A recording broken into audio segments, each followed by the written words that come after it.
From a strategic alliances standpoint, one of the things that we really strive to do with all of the large media companies is really work with them to set up a collaborative partnership so that we know what their needs are, what they really want to do over the next 5-10 years to help better monetize their content on the internet and in other ways. And so we look at what they want to do and we look at what we're planning to do, and we really try and integrate that into a long-term plan where we can work really closely together to help them give their customers a better experience.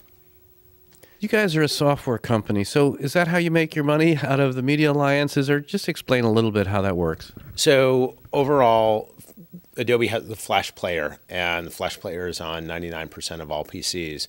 We sell tools that help people create content that goes into that Flash Player. So the way we really make money is both on the tool side, and then we have a server-based business, and to some extent now a services-based business that all feeds into that Flash ecosystem.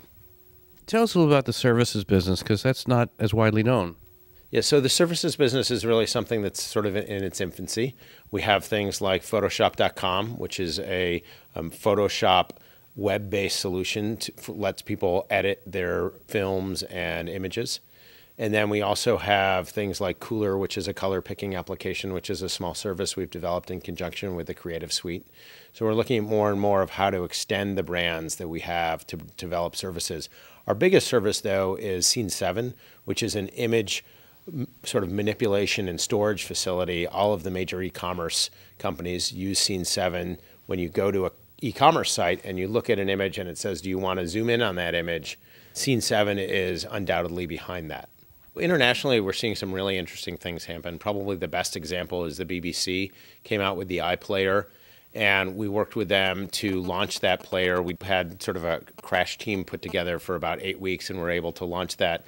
The viewership, because they had an old solution that was single platform just on the Windows-based platform, when they came out with Flash, viewership went up, I believe, about 5 to 6x.